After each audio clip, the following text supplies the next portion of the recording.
Hi guys, I'm Tony, this is Elsie, and welcome back to our channel. And today Elsie is going to take the lead role in talking about a topic which is very, very close to our heart, which is childhood development.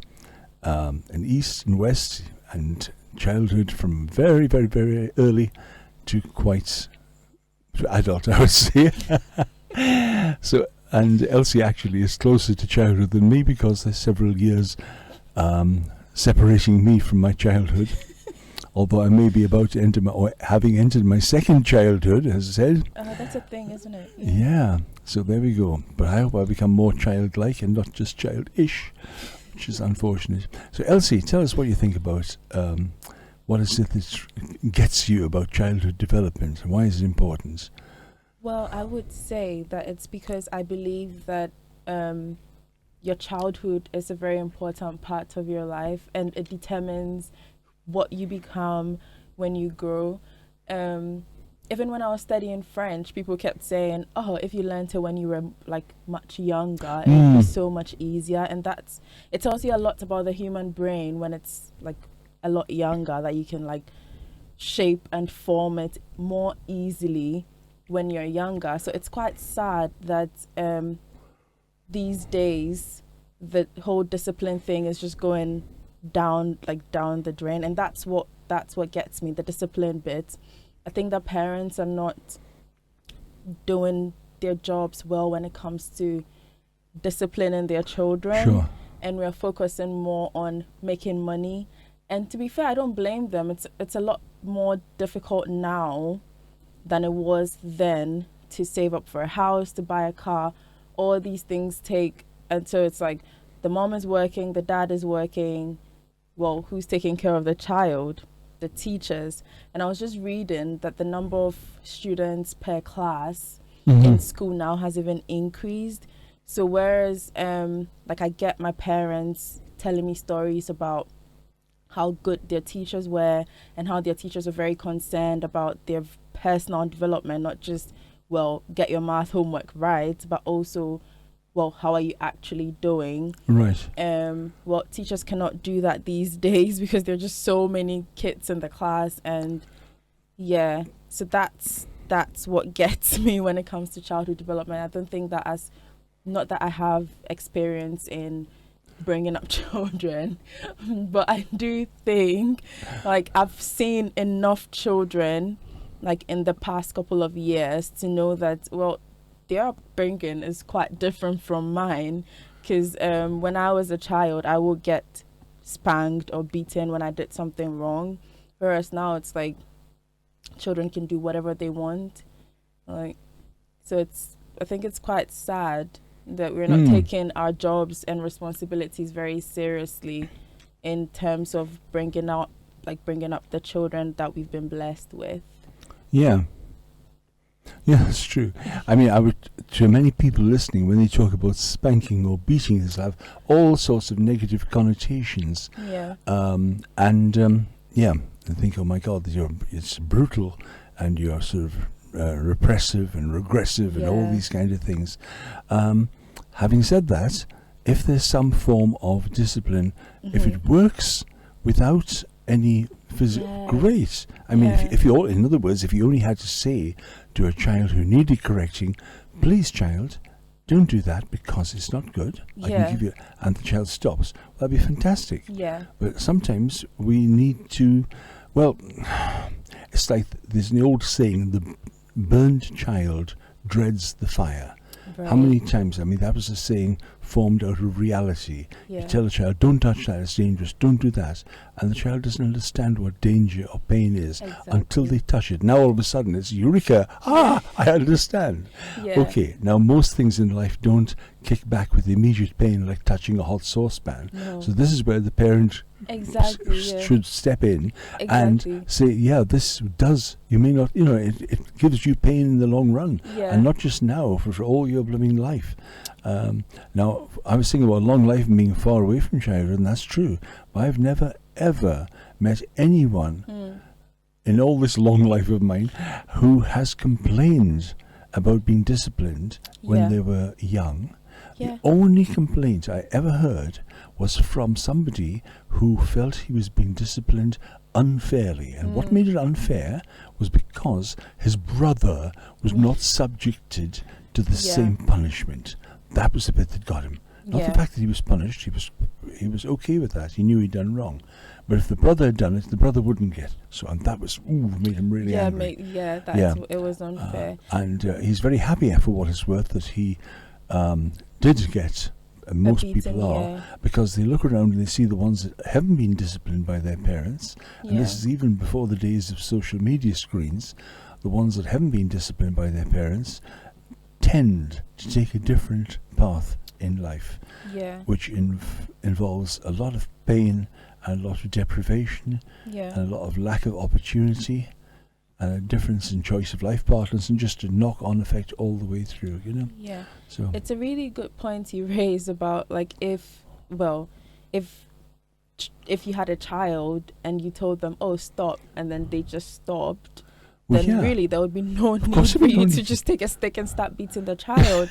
And like, because that would just this is getting a bit extreme about the stick, but never mind. No, but I was just like, while you were speaking, I was thinking about a neighbor who had, well, she has 3 children now, but at this point I'm talking she's down to 2. No.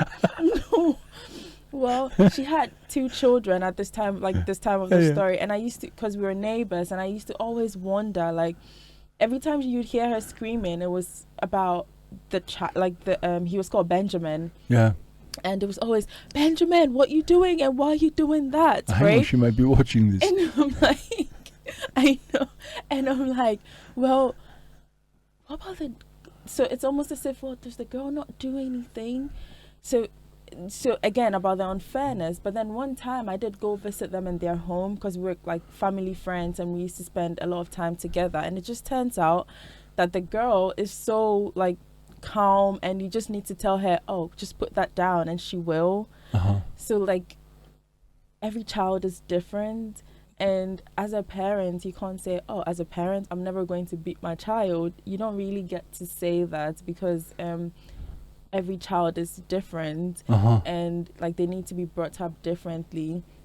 And I think you also need to, like you say, like you need to explain to them that, well, I'm not just spanking you for no reason. Like, your brother will stop when I ask him to stop. Yeah. But like, if you stopped when I asked you to stop, then I'm not going to spank you. Well, it's true, yeah.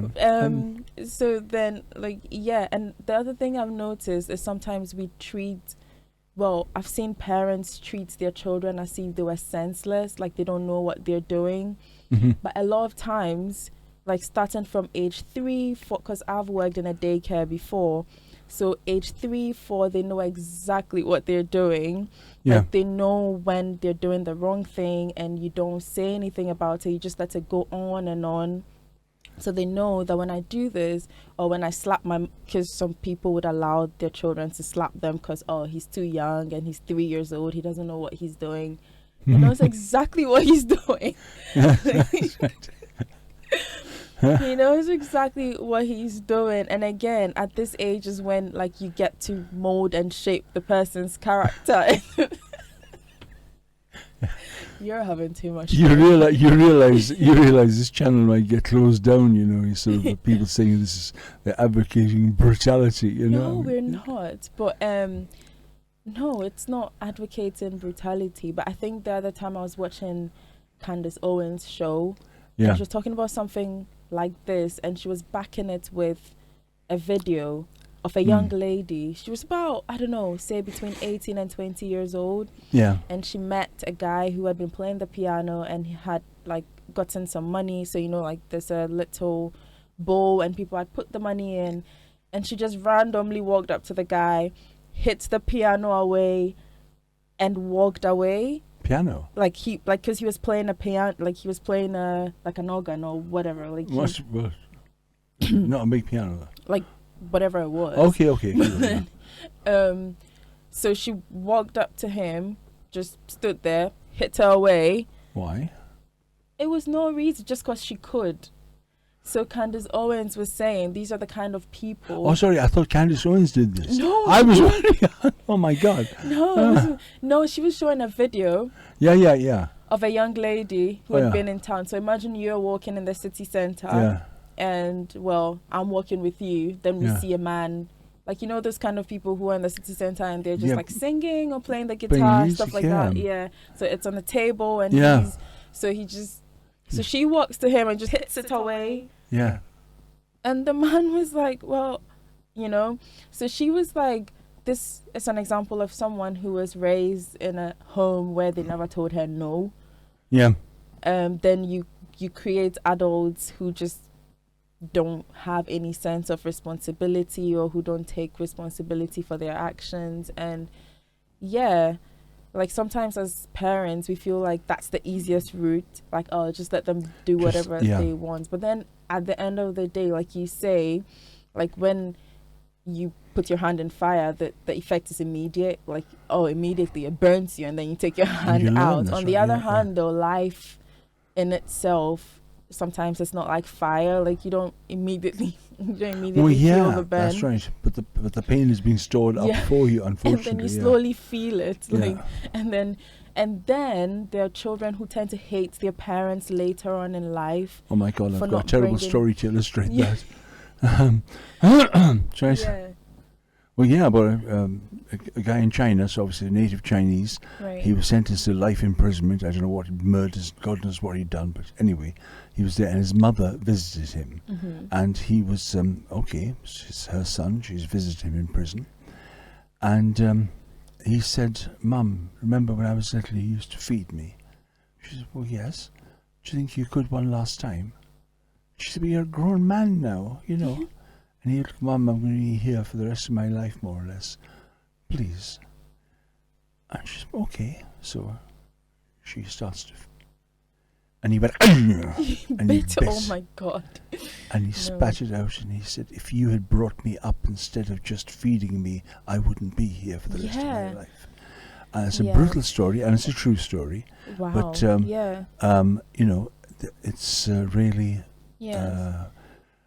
a very, very powerful example as to whether the difference between just feeding a child, entertaining a child, loving a child even, but making sure that they know right from wrong and that they do the right thing. Yes. So as you say, this topic is something really, really close to my heart, because I can tell the difference between the upbringing that I got, and then you're able to tell, like, as children, you're not able to really, you know, like, you don't really tell the difference when you're like 4, 5, 6, 7 years old. Then as soon as you hit 20 years old, or like maybe 18, 19, 20, you're able to tell those who were not, like, those who were allowed to do whatever they wanted. Yeah, sure. And like those who were like, no, you can't do that, you know. So I feel like as parents, we're given, it's such a huge responsibility, like, to a whole human being, that like God gives you the kind of this huge responsibility to, like, here's this person, and you're kind of responsible for whatever they become when they're adults, and you actually have the power to, like, and I feel like as in some sense you're actually lucky, because looking at all the wrong going on in the world, you get to decide the kind of person that this person would grow up to be. So you should take this responsibility very seriously. No need talking about other people and how wrong they are and how they're living their lives, but you've got this one person that you get to choose, or 2 or 3 or 10, as some people have. Some people have 10 children and can choose how they turn out to be. So it's quite a blessing to be able to do that. Sure. Have we come to the end of I the think program? we probably have. Well, you have. No, it's been really good and very important. I mean, particularly as we see what's going on around us, even in our own society. Yeah. You know, and we've spread this, I suppose, cult or culture of children being able to sort of get away with anything they want. Yeah. And the sad bit is, it's really not benefited most of it has been done with bad will towards children. It's been done out of, supposedly out of kindness, out of love, whatever. Yeah. But it's no kindness to spoil somebody. Right. That's the truth. So. Yeah. So we hope you've enjoyed the program. We've come to the end of the program. And if you've watched to this point, we are guessing that you're enjoying it. Kindly like, comment, subscribe. Share. And until next time, it's bye for now. Bye. If you like this video, kindly like, comment, and subscribe. You can also find us on other social media platforms, on Twitter at Talk with Tony and on Instagram at talkwithtony.live. Don't forget, live, laugh, and most importantly, love. Watch out for the next video. It's bye for now.